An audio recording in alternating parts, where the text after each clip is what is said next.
There are so many conversations surrounding gun violence and what needs to change to prevent another school shooting from happening.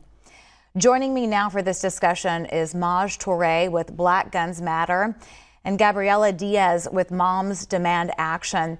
Thank you so much, both of you, for being with us today. Gabriela, before we get into what your organization does, you have been an educator for 15 years.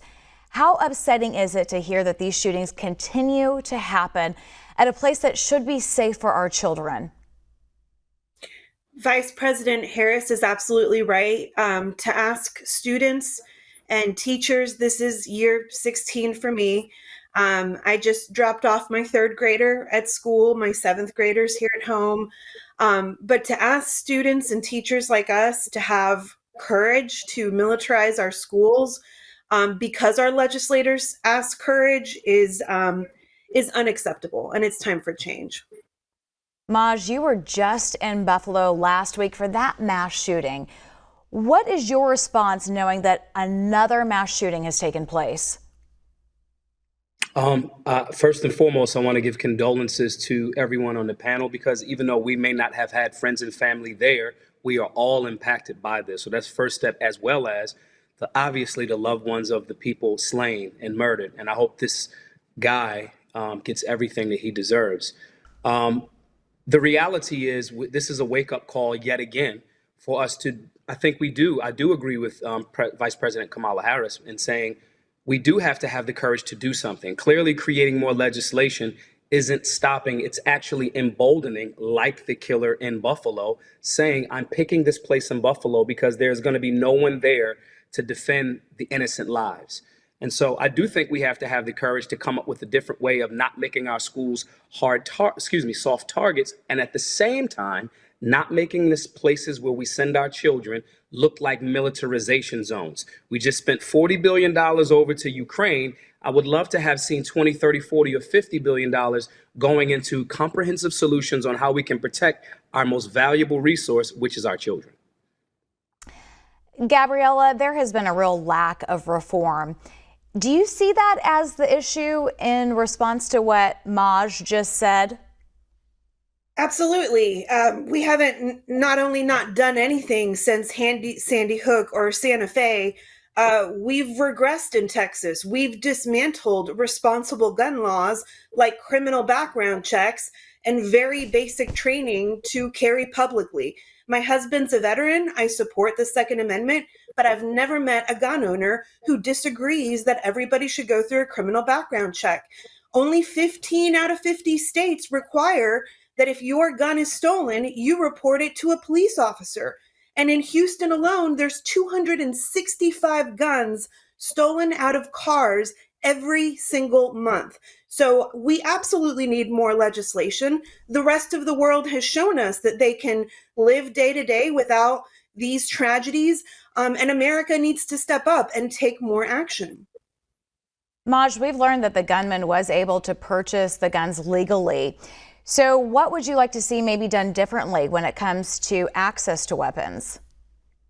So I have to say a few things here. One, there's always a background check anytime anyone purchases a firearm legally.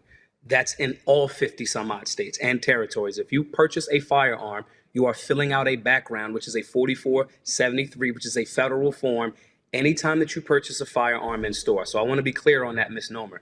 And if this person was able to lawfully purchase a firearm, this is something that we're talking about in regards to making more of a rule or restricting people from exercising their Second Amendment rights, as opposed to on the ground, what do we have in position to train students, faculty, and staff, and hire some veterans to protect our children? I think that's more important as opposed to having this argument about should we put more restrictions on the Second Amendment or citizens that are doing the right thing, as opposed to protecting life from the students in that moment. Those students needed someone there trained and responsible to help protect life, more than just one person. So I think there's two different conversations here. And I think the conversation about protecting our babies takes precedent over our political aspirations or narrative. To me, as a person that has a child, my daughter's in the other room, I want to, anywhere that I may not be, if I happen to send her to a public school, I want someone there to protect our children while balancing and making it not look like an over-militarized zone. And it can be done where Americans, we can do this properly. Gabby, I see you shaking your head. What do you want to say in response? Well, I just have to clarify that here in the state of Texas, I can pass a background check.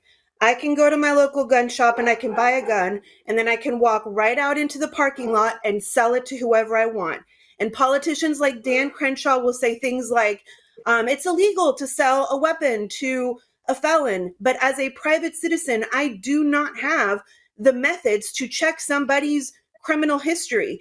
I work very closely with Kingwood Guns, who's the gun shop closest to me, and they agree that in states where you do those private transactions at a gun shop and you make sure that if you're selling to your neighbor, to your uncle, to whoever, that there is a criminal background check that's done, in those states, surprise, surprise, there are lower instances of gun violence.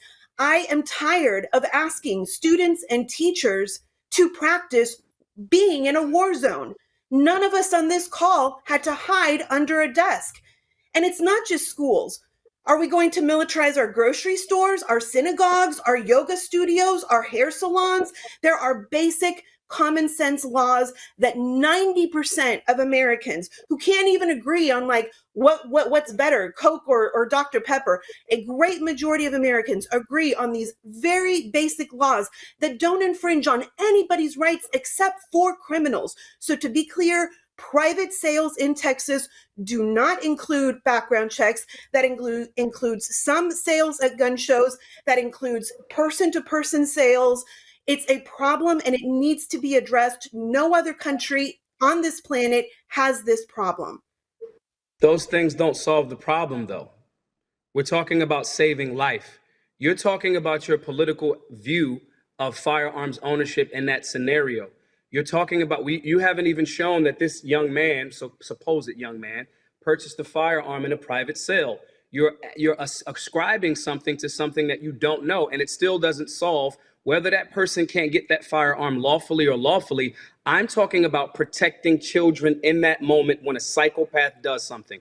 The things that are being presented by a lot of people, and let me be very clear, we are both passionate about protecting our babies. Let me be very clear about this. This is not an antagonistic statement. But just doing something as opposed to doing something that works is clear. When you talk about the states that have more restrictions, Buffalo, New York, has some of the most restrictive gun control measures in America. And this weirdo was still able to go in there and murder our elders. So we can't just talk about what we think should be done. We have to look at the data and see what actually works. Even when we say 90% of all Americans agree, that's a falsehood. You did not poll 90% of all Americans. And from a place of empathy and respect for private citizens and individuals' rights, while doing something that actually works on the ground to protect our children, if we're talking about data and statistics, the vast majority of these mass shooters, when they are stopped or met with someone with a firearm, vast majority of the time they either kill themselves, which I'm perfectly fine with, or they're taken into custody, which I'm also fine with. So what I'm saying here is all of these extra laws and rules and regulations, right? They are not going to stop an insane person. I want someone there to protect our children. The same politicians that are talking this stuff have armed security details. The same politicians that support the police and support, the thin blue line, they are saying that law enforcement they want them to have firearms as well. There is a way to balance this on the ground. That child doesn't care who's coming to protect them. They have the right to be safe. And unfortunately, these weirdos are picking places since 1990 when gun-free zones are in existence. Over 90%, if we're talking about data, over 90% of the mass shootings are in gun-free zones. In Buffalo, this young man specifically said this is why he was going there. On the ground, we need people, trained veterans, law enforcement, volunteers that train and are willing to protect our children. We can have the conversation about who should get what firearm, but the reality is these bad guys are going to get them, and we need to protect our children physically in that moment. Anything else does not protect a life. Well, unfortunately, we are out of time. Appreciate you both so much for joining us. I think this was a great discussion. Gabby Diaz with Moms Demand Action and Maj Touré with Black Guns Matter. Thank you both for sharing your perspectives. There is still so much more BNC Live straight ahead, including the ways that we can help our children make sense of these tragic moments. Keep it right here. This is BNC.